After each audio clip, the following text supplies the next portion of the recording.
we're talking about being this trend of being a digital nomad. And a lot of people I was inspired by when I wanted to work online and travel the world, now they are almost all they all settled somewhere, and they are all now saying they were really close to burnout or they had a burnout. And I think, it's important to kind of break this fake reality, because I feel like people that share their life or make it look better have a responsibility, because you're sharing a vision of success that is not necessarily realistic.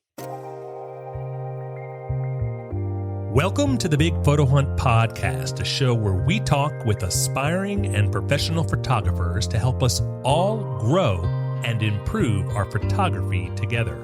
I'm your host, Ken Deckinger. If you're one of our community members and you'd like to be a guest on the show, please visit bigphotohunt.com for more information.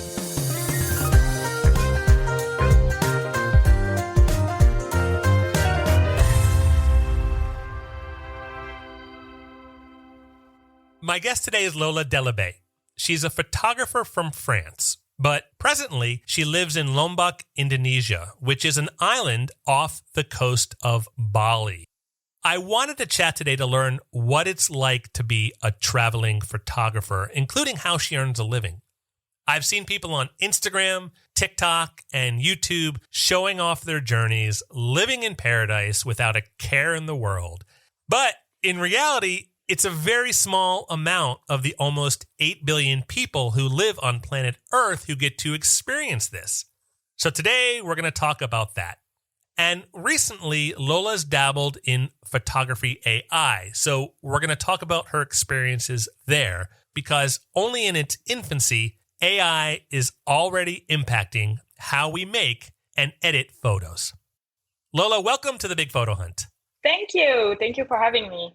Before we start, I did some research on Lombok. Have you seen this place? It is gorgeous. It is. A bit less now because it's dry season right now. So it's less, like a paradise. So if it's a 10 on a scale of 1 to 10 in wet season, what is it in dry season? Like a 9.8? Yeah, I mean, right now it's really extreme because it's the end of the dry season. It didn't rain for the past 7 months, so it's very dry. It still looks like paradise, but I would say maybe a 7, 8. I think compared to where I live, it's probably still a 9.9. Have you ever been to Indonesia or Bali? Never. I have a friend who lives in Bali. He owns a co-working facility. I've been telling him I want to come visit for years, but I can never find the time because I live on the East Coast in the United States, and every time I try to get there, I just can't allocate 24 hours of travel on either side. Yeah. It's far. Yeah. It's not easy to reach. Yeah, definitely. So in preparation for our talk today, I turned up the heat in my office and I found this ambiance to add. So we can pretend. That's exactly what I'm hearing at the moment. Serious? Well done. Yeah. I found it online and I figured that if I turn the heat up in my studio, put the ambiance on, and close my eyes, we can pretend that I'm actually there in Lombok. Definitely. So let's start by telling everyone who you are. My name is Lola. I'm French and I'm a 26 years old photographer living in Lombok, Indonesia. I have a background in communication and marketing. I studied that for 5 years, but I've always had a passion for photo as far as I can remember, really. I started traveling when I was 20. I did an exchange program in Malta. So it was the first time I traveled solo and I fell in love with it. And I loved it so much. Then 1 year after, I took a one-way ticket to Vietnam with no plans and just a backpack, and traveled there. Traveled all over Southeast Asia for a year. That was just before COVID. I was just very hungry for more travels, more adventures, just discovering the world. And I traveled alone and then with friends for a year. And that's when I fell in love with documentary photography. Everything was just so inspiring when you're discovering a new part of the world, and like I was not really working, just living on my saving for a year. So that was really, really nice to just be able to take photos every day. And I was posting some things on blogs, also making some videos on YouTube. I had to come back in France to finish my studies, but as soon as I had my diploma, I knew I didn't want to work in an office in an advertising agency in Paris. So I did what I do best, which is jumping on a plane and traveling again. So that was during COVID. So I traveled a lot, spent some time in Spain, in Morocco. Basically, I was just waiting for the borders of Indonesia to open again because I knew I wanted to go back there because on my trip to Southeast Asia, that's the country I love the most. A lot of people that want to live that lifestyle go to Bali. Why did you go to Lombok? Mm-hmm. So a year ago, I came back to Bali actually because I thought that would be easier as a photographer because there are a lot of people with a big budget too. So I was kind of sure I would find clients. But Bali is very crowded now. And after the war in Ukraine, a lot of Russians arrived and a lot of people from everywhere really. And the prices went up. And now Bali isn't as cheap as before. So it's still a paradise, but in some places, it's also just a hell. Too many people, a lot of pollution. People don't really respecting the community, the locals and the traditions. And I remember 3 years ago, I spent the beginning of the pandemic stuck in Lombok, in this paradise island that was completely empty. And I just loved it so much. So as soon as I saw that Bali wasn't it anymore for me, I took a ferry and just went on the next island. And yeah, it's way more wild and quiet here. And I love it so much. Are there tourists there? Like if someone wanted to go on a holiday to Lombok, do people go there? Yeah. And more people go there. I don't think it's going to become as popular as Bali. So Indonesia is the biggest Muslim country in the world. And I think Bali is so popular because Bali is this Hindu island in the middle and the Hindu culture is very interesting and exotic. And I think that's why Bali is so special. And so it's not the case here in Lombok. So it's a different type of tourism. I think people come here more for nature and surf, really. You mentioned this idea of travel and photography and how you just had to get back out there and travel. Do you think that those two things go hand in hand? And I know this is kind of a rhetorical question because I find that most photographers also have that travel gene where they just want to explore and want to get out there and see and experience more. For me, it's all linked to inspiration, really, because even here now in Indonesia, I'm not as inspired as I was 3 years or 4 years ago. And I think there is this thing where you want to live new things, see new places and just be in different atmospheres. Because for me, I want to document what I'm living. And when it's intense, I'm very inspired. So when you start creating your routine, you're just less and less amazed by the things surrounding you. And traveling just gives you this boost of inspiration. So are you thinking of leaving?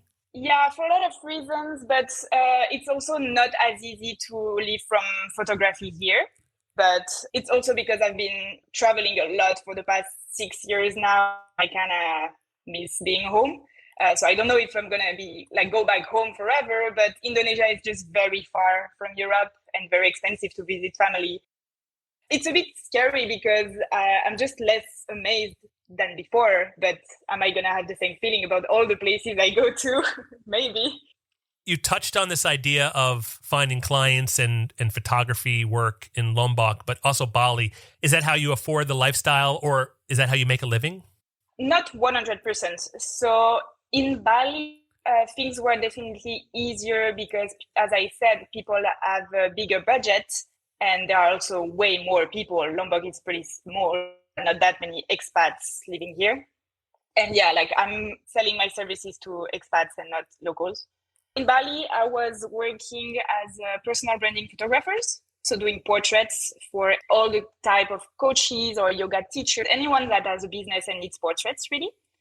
Here, now that I moved to Lombok, I had to expand my services because it's there are less people and with a smaller budget too. So I also started to do hotel photography. I did it a bit before, but that's something I started doing here. But now I find it hard to make a living 100% from photography here. You can after a while, but you need a network like everywhere else.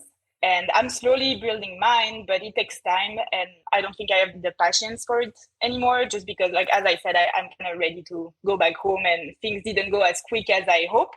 So I was also using my savings and doing some other things online, like, doing like French classes and other kind of stuff, but not 100% from photography yet. What do you think you want to do when you get home?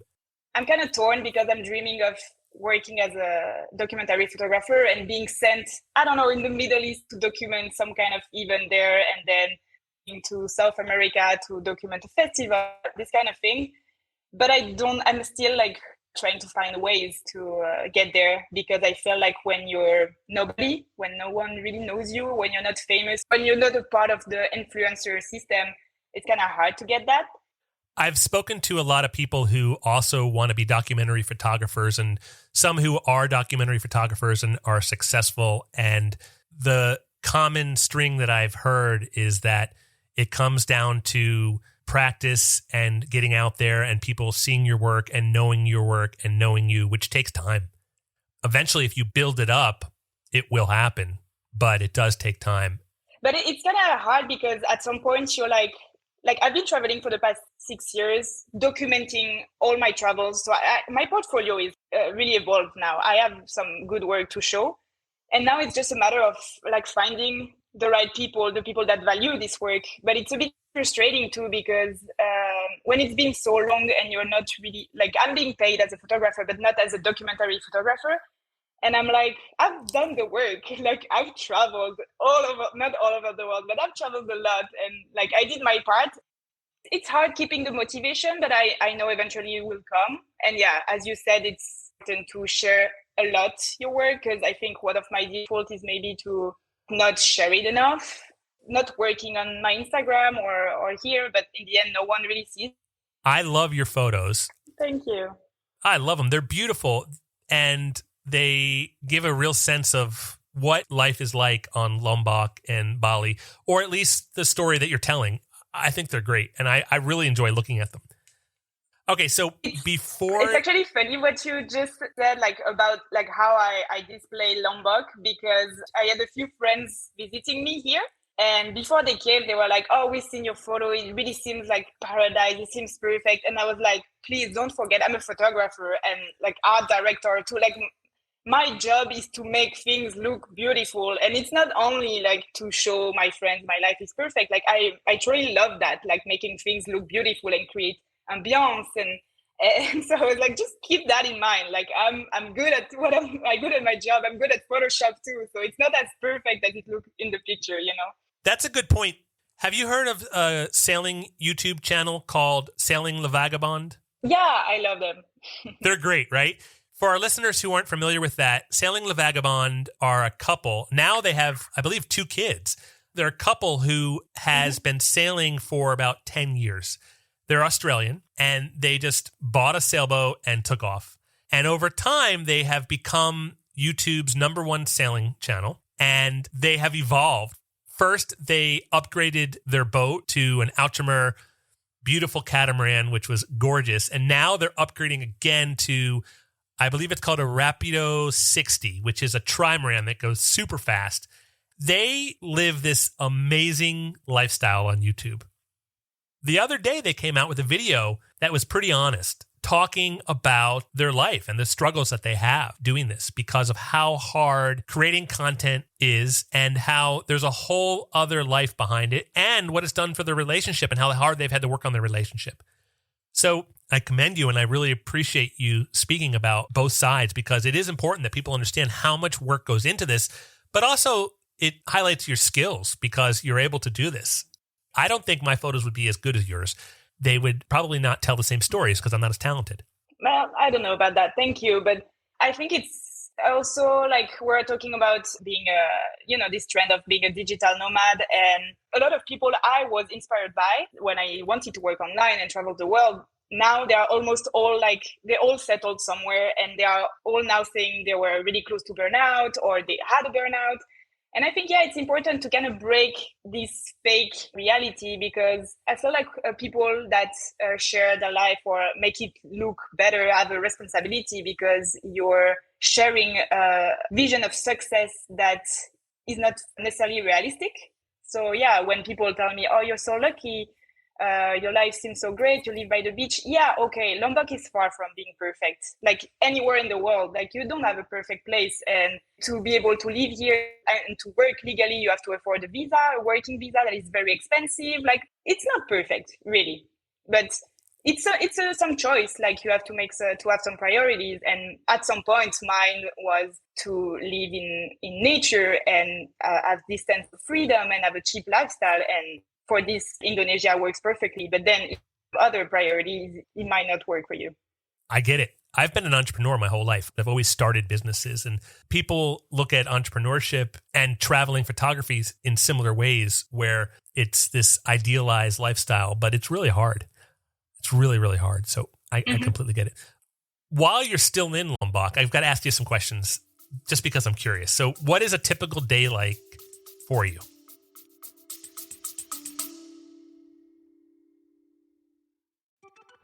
Hey there, it's Ken. Thanks so much for listening to this episode of the Big Photo Hunt podcast. I'm really happy you're here. I wanted to just punch in and tell you about the Big Photo Hunt in case you weren't yet a member. We're building the world's most friendly online photography community, and it's pretty friendly. Not to mention, it's the best place for amateur photographers to grow by sharing photos and being inspired by other members. Members post only one photo a week. Then the community upvotes their favorite photos. At the end of each week, we celebrate the most upvoted photos. It's really fun. So if you're not yet a member, check it out, bigphotohunt.com, and reach out to me if I can answer any questions. I'm around. Now back to the show. Go ahead.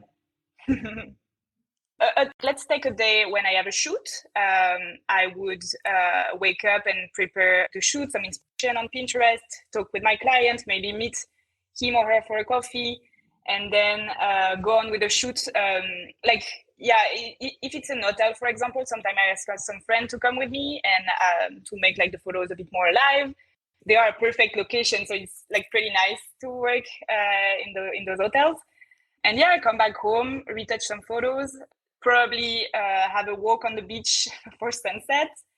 If I'm not shooting, then the rest of my time would be deal with making quotes for clients, social media. I also have a YouTube channel. Like I'm doing a lot of different things. So like every day is different, really. And that's also what I like about it.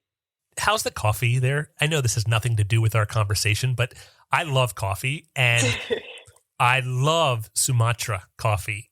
I know there's different regions in Indonesia, but just you're going to be so disappointed by my answer. Oh, just patronize me to make me feel good. I don't drink coffee. I've heard, my friend told me Bali coffee is very good. Lombok coffee is very good. In Lombok coffee, actually, they had a dry rice on the bottom. Apparently, it changed the taste too. That's all I can say. Really, I don't like coffee. I had high expectations for this conversation. I want to thank you for being so transparent about your experiences, because I think it's really important that people understand that you have to be prepared for this lifestyle, because it is hard. It's really hard. It's important for me to share about it because I've suffered from it, seeing other photographers traveling the world. And I was like, how is it that easy? And just like Selling La Vagabonde, the YouTubers use video or an interview years after where they actually share that it was not easy at all. And I'm like, damn it, I was suffering from comparing myself to them, asking myself why I couldn't do what they were doing, but they were actually struggling too. So it's good to kind of share that so no one has unrealistic expectations. Hi, everyone. It's Ken here, taking a quick break to congratulate our top 10 most upvoted Big Photo Hunt members from last month. Haley Flint Ahern, Sarbajit Chakraborty, James Burns, Kevin Wilson, Stefan Shave, Lola Delabays. That's right, the Lola we're listening to right now. Congratulations, Lola. Ryan Addis, Brad Panther, Amy Kaufman, Alan Turner, and Daniela Hurtado. Congratulations to all of you. If you're listening to this and you have no idea what I'm talking about, head over to bigphotohunt.com. Click on Current Giveaway. You'll see what kind of magical pizza we're whipping up over there. Not Hawaiian pizza, though. That's weird. Now, back to the show. I want to talk about AI.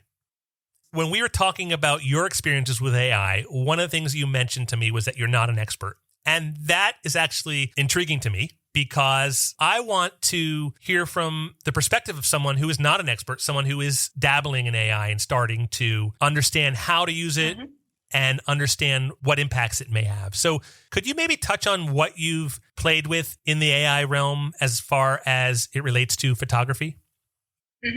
First, I think I really wanted to start using this, I will call it medium, because I love trying a lot of things. Like from the beginning, I love photography, but I consider more myself as an artist. And I've recorded my own private podcast. I've co-created books. I have a YouTube channel. I made fanzine collages. I designed board games. And recently I was kind of bored because I was going back to photography a lot because I was like, okay, I don't have any new medium. Like, I don't know what to do anymore. And then people were starting to talk about AI. And the fact, like before it was introduced in Photoshop, I was like, okay, it's this nerd thing that I won't really understand. It's too like technical for me. So I'm just going to wait. And then when I've seen some videos on Instagram about people using it on Photoshop, I was like, okay, I'm just going to give it a try. And I just found it really crazy how easy it was, really. For me, the thing that changed everything was the tool Generative Fill on Photoshop Beta. I was just blown away to see how easy it was to remove elements in a photo. I feel like when I become more professional in photography is when I started to pay attention to details more and like to give to my clients a clean photo where I spend hours removing all the distracting things. That, for me, that makes a big difference. And with this new tool like Generative Fill, you don't have to spend hours on details trying to clean, but it doesn't look really clean. You just draw a circle around your object, click on Generative Fill with a blank, with nothing written, and it disappears. And the photo is so clean. I was like, wow, I'm just going to save so much time, you know? So after I played with like cleaning my images, I was like, okay, let's see how now I can add new elements. And I just started the same process as cleaning my images. I cleaned them, but by adding elements. Like, for example, I had a group photo and like some palm trees and banana leaves on the back. And there was some weird hole at some point in the photo. So I started to just create a new banana leaf there. And it was just so real. So I was like, okay, I can really use this AI generative fill tool to make my photos better, but really natural. And then I pushed it a bit further and I started to have fun, like adding surreal elements to my image. And when I saw how easy it was, like I was just blown away because it opened so many new doors for me. Like I'm not really a technical person. I'm a bit lazy. Like there are a lot of effects that I would love to do on my photos, but I would never do them because it takes so long to learn the technique. And this helped me so much, like saving time. And recently I've discovered this new website called Leonardo. It's like Mid-Journey, but you really can like create some AI graphics and photos for free. I feel like today it's really important to master those skills because, I mean, we cannot do anything, right? Like it's going to develop anyway, whether we want it or not. So as photographer, I think it's better to adapt than to try to fight. And for me, it's really opened new doors in terms of creativity because as I said, like I see it as a new medium. Are you able to tell a difference between some of the photos versus photos that you haven't used the AI on? I know you're able to tell, but do you think that the average person is able to tell the difference? Absolutely not. No, I've sent some photos to clients that are also friends. And I told them, did you realize that I changed something here? And they didn't. And I had a whole new tree in the background in their backyard. They didn't realize. I shared recently a reel on Instagram where I show the process of like adding surreal elements to my photos. And a friend of mine texted me and she was like, I don't see what you added in the last one, because some of them were pretty like crazy. It was obvious that I added something, but on some of them they were like, I don't see what's not real here. And I had a whole like an old person hand with a drink, and no one could see it was fake. So no, I think it's really good. Does that scare you? It scares me for social media, because like it's a form of art, but so I think it already happened years ago when Photoshop arrived and everyone was scared because you would retouch models, but we know it exists now. And so I think we can adapt to it and it's not a danger anymore. I think it's the same for AI. I think it's important to mention it when it is, but I'm not that scared anymore. How do you think this impacts purist photographers who want to create their images with the scene that they have? And now a whole new crop of young people come along, and the first time they're getting into photography, the only thing they know is how to make it better with AI. I understand and I don't understand. Like, I agree and I don't agree at the same time. Because I also do illustration. And when I saw that with just a few sentences, you could do a full illustration that I would spend hours doing, I was like, shit, that's going to steal my job. And that's a pity, because all this work, all these techniques that I've learned are like not useful anymore. But then if you don't want to be left out, you have to evolve and to adapt. Like, things are going to change anyway. So I think today, not anyone can do a crazy good picture with AI. Like, you need an eye. And I think all the things you've learned in the past are going to be useful anyway, because you still need artists to make good AI art. I don't want to be part of those who are purists. It's different. You can be a very good photographer and you can be a very good AI artist, but it's not incompatible. And I think everything is art anyway. Do you think that it needs to be regulated, or do you think there needs to be some type of rules with AI and photography? Because if you look here around the world, but particularly in the States, there is this big discussion about AI and social media and technology and whether or not it needs to be regulated and controlled. And that's an American thing, but I also think it's a societal thing. People need to be protected, or do they not need to be protected and just protect themselves? Yeah, I think some kind of regulation would be good, but also it's scary because it's new and we don't know the limits of it and the possibilities of it. But I really compare it to Photoshop. We managed to adapt to it and we know it exists, but like, I don't consider it as a real danger anymore. So I think it's going to be like this for a while, like the time we kind of get to know the tool and what we can do with it. And once everyone kind of understood that, okay, now we kind of have to be more critical about what we see, because this is possible and that is possible, then things are going to be better. On my side, like for me, for example, if I share a photo that is completely fake, like made out with some like Mid-Journey or stuff, I mention it, like I like mentioning, and I think it's kind of honest to do so. It can be dangerous, but I want to believe that it's nothing really different than, it's just Photoshop pushed to the extreme. I also think in 10 years, 20 years, 30 years from now, we're going to be laughing that we're even having this conversation, because it's in such its infancy. We don't even know what we're talking about. And it's such silly stuff right now. For us, it's mind-blowing, right? It's all new. It's like, wow. But yeah, one of the things that really scares me actually is the deepfake. Like when you make people say things, that's really scary. That stuff's all coming no matter what. And there's going to be no way to change it. And it's going to be in everybody's hands. And exactly. So I think you're right on when you say we need to adapt to it, because it's where the world is going, and the world is going in places that we can't even think about right now, that we can't get our heads around because we don't have the context or the perspective to understand it. And so we'd all be better off understanding that this is happening, understanding what it is, and understanding how to adapt to it, because it's where the world is going and beyond, which, like I said, exactly. Yeah, we don't even know. Actually, my first reaction to it was, oh, it's not fair, because I spent so long learning skills as a photographer, and now someone can make my photo just writing a sentence. But in the end, like, yes, it's not fair, but it's no one's fault. Like, now what? Do you adapt? Do you learn? And do you use your previous skills and adapt them? Or you just keep saying it's not fair and you keep doing your photos, not using it and losing time compared to the others. Like, it's just a choice, but sometimes it feels like it's not fair. Right. Do you sit around and cry, or do you say, this is what the world is, let's go forward? Mm-hmm. Lola, are there any questions I didn't ask or anything that maybe is on your mind about either being a nomadic photographer or AI that you think our audience should hear? I just want to share maybe an advice, something that I'm understanding nowadays. I'm trying to push myself to, share more my work and just create more and worry less. Sometimes, I found myself waiting for the perfect, knowing what I wanted to do exactly to share some of my work so it fits with my future clients.